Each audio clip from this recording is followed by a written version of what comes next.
Mesdames et bonsoir et bienvenue sur cette nouvelle édition d'information sur la télévision Labari.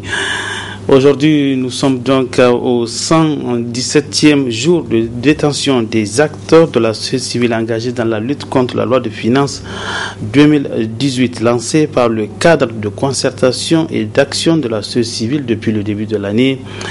Il s'agit de M. Ali Idrissa Durotab, également directeur général du groupe de presse Labari, Moussa Tchangari et de l'association Alternative Espace Citoyen, nous Ardika et Maître Lirwan Abdraman du MPCR et plusieurs autres personnes. Ils ont été tous arrêtés le 25 mars 2018 et incarcérés dans des prisons civiles de la région de Tillabéri, répartis comme suit. Ali Idrissa est incarcéré à Filengue, nous Ardika détenu à Tillabéri, Moussa Tchangari à la prison de Wallam, Maître Lirwan Abdraman à Dekaina. Deux autres acteurs de la société civile qui sont aussi à leur 96e jour de prison. Il s'agit de Michael Zodi du mouvement Tournons la page et Joey Ibrahim de Alternative Espace Citoyen, arrêtés dans le même cadre le 15 avril dernier. Le premier est gardé à la prison civile de Saï et le second à celle de Kolo.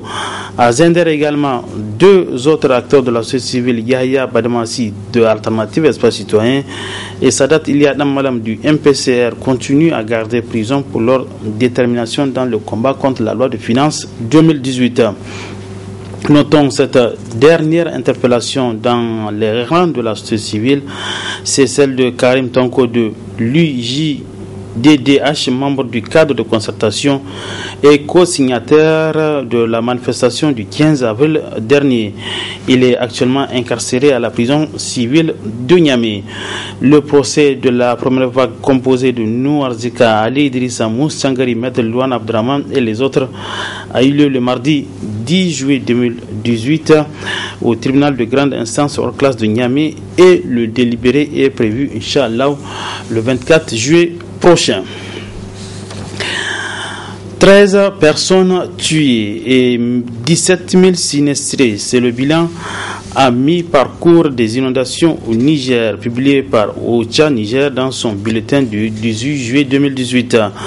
En début de la saison des pluies, déjà une alerte a été donnée par cette structure. Le résumé donc de ce bulletin de OCHA avec Hassan Saleh Moussa. Selon les prévisions des services de la météorologie nationale, cette année, il va beaucoup pleuvoir au Niger. Des grandes précipitations qui vont occasionner des inondations dans plusieurs régions du Niger, affectant environ 170 000 personnes, selon la coordination des affaires humanitaires des Nations Unies OCHA. Cette alerte commence déjà à se concrétiser pendant que la saison de pluie est à son début dans les différentes localités du pays. D'ores et déjà, 17 000 personnes ont été déclarées sinistrées après les récentes pluies enregistrées, selon le dernier bulletin de OCHA. Toujours selon cette structure onusienne, les eaux ont détruit 400 hectares, plus de 24 000 têtes de bétail décimées. Ces premières inondations ont également touché environ 3 000 ménages, 649 maisons effondrées et 13 pertes en vie humaine, selon le bulletin d'OCHA en date du 18 juillet. L'année passée, à la même période, près de 20 000 personnes sinistrées ont été enregistrées, 23 décès et près de 4 000 bétails emportés par les eaux. Pour réduire les risques cette année, les services compétents appellent la population à plus de vigilance et d'éviter des zones inondables. Nous restons toujours avec ce sujet relatif à la pluviométrie et Niamey qui a enregistré aujourd'hui donc une grosse pluie. Du coup, cela a rendu l'impraticabilité de certaines voies de notre capitale, à l'image de la voie de Lazare, submergée par les eaux de pluie. Constat avec les préjudices ou usagers et les riverains. Ismaël Mouni. Figurez-vous que nous ne sommes ni sur le nid du fleuve Niger et moins sur un de ses affluents. Cette mare transformée en aire de jeu par les enfants se trouve plutôt au quartier Lazare où les eaux de pluie ont complètement submergé la voie, causant ainsi beaucoup de préjudices aux usagers et même les riverains. Mais jusqu'à présent, dans notre quartier, je n'ai pas vu Niamey Niala. Parce que vous-même, vous constater cela. Qu'est-ce que vous voyez ici? En tant que Niamey, Niala. On dit que Niamey soit Niala, mais tandis que dans notre quartier, c'est pas Niala. Parce qu'on a des eaux qui s'installent ici. On ne peut même pas passer pour aller au niveau de l'autre boudon. Mais comment on veut? On veut qu'on manque dans quoi ou quoi? Parce que tu sais, c'est quoi le problème? Ici, on est des citoyens de ce quartier.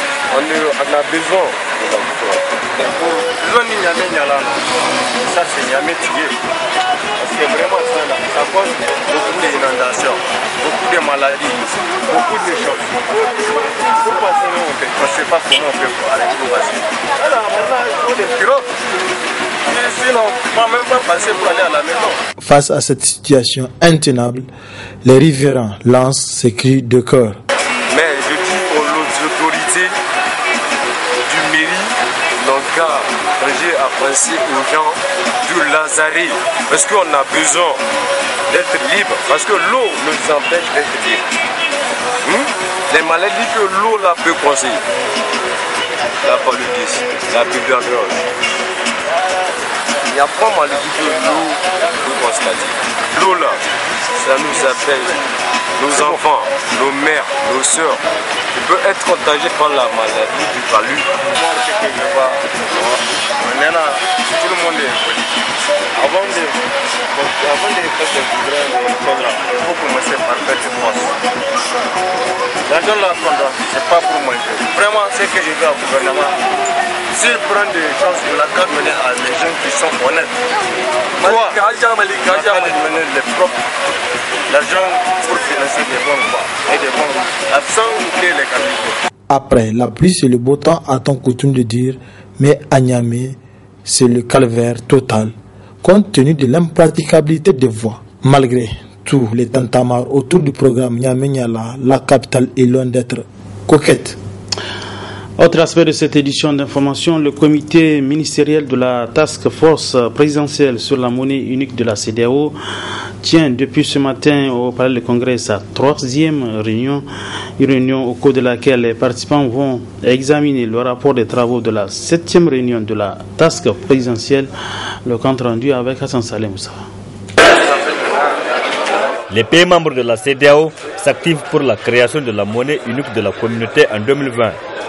L'idée a été émise depuis 2009 par les chefs d'État à travers l'adoption d'une feuille de route pour le programme de cette monnaie. En 2014, la Task Force présidentielle a vu le jour avec à son actif plusieurs réunions et rapports soumis à l'appréciation de cette 3e réunion du comité ministériel de Niamey. Nous serons appelés à examiner au cours de cette réunion le rapport du comité technique préparatoire de la Task Force présidentielle qui a procédé à l'analyse de plusieurs dossiers soumis à son examen, notamment le rapport de convergence macroéconomique de la CEDEAO au titre de l'année 2017, le premier élaboré conjointement par la commission de la CEDEAO, la MAO et l'IMAO, le projet de règlement portant création et gestion du fonds spécial pour le financement de la mise en œuvre des activités de la feuille de route révisée pour le programme de la monnaie unique de la CEDEAO. L'état de mise en œuvre de la feuille de route révisée pour le programme de la monnaie unique de la CEDEAO à fin juin 2018, afin de recueillir vos orientations sur les mesures pour l'accélération de sa mise en œuvre.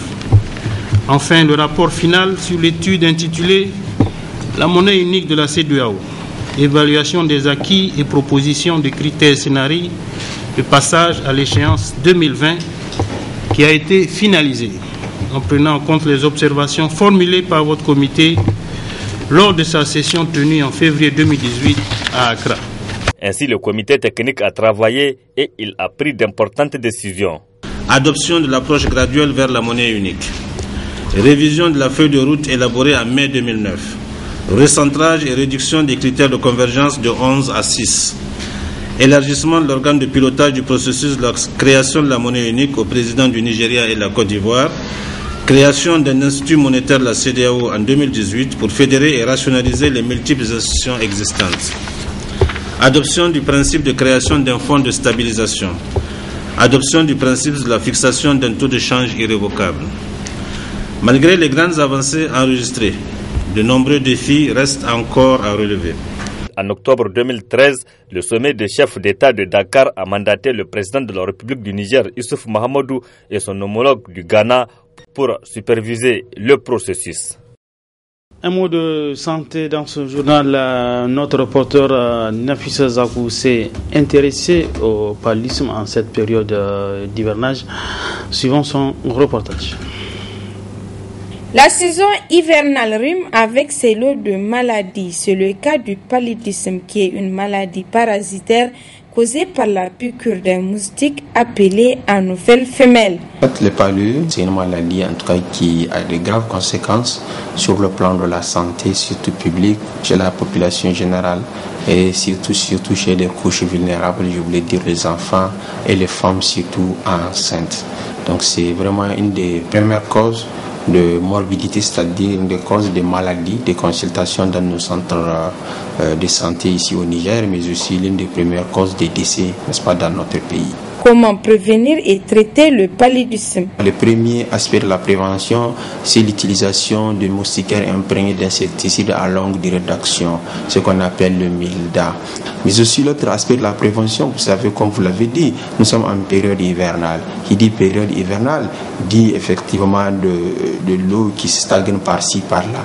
Et cette eau-là qui va se stagner va constituer de véritables gîtes larvaires.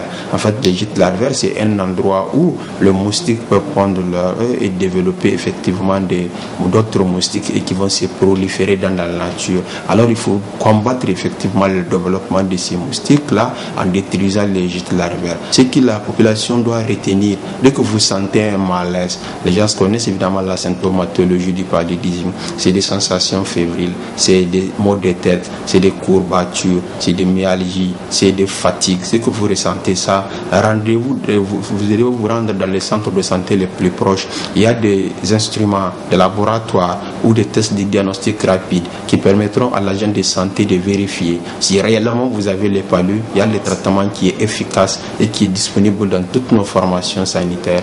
Les médecins appellent la population à se protéger contre le paludisme, surtout les femmes enceintes et les enfants qui sont les couches les plus vulnérables. Du sport dans ce journal, dans le cadre de l'organisation par notre pays de la CAN U20 en 2019 et du tournoi qualificatif de la CAN des cadets Tanzanie 2019, une délégation composée des émissaires de la CAF et de l'UEFA a entamé aujourd'hui une mission d'inspection de 4 jours au programme des séances de travail et des visites. C'est par une visite de courtoisie au ministre de la Jeunesse et des Sports qu'a débuté ce vendredi 20 juillet la visite d'inspection de la mission conjointe CAF-UEFA. Une visite qui s'inscrit dans le cadre des préparatifs de la CAN U20 Niger 2019 et le tournoi qualificatif U17 de la zone IFOA B prévu en septembre prochain à Niamey. Après le ministre des Sports, la délégation CAF-UEFA a successivement visité la clinique Alissa, l'hôpital national de Niamey et la clinique Mogori.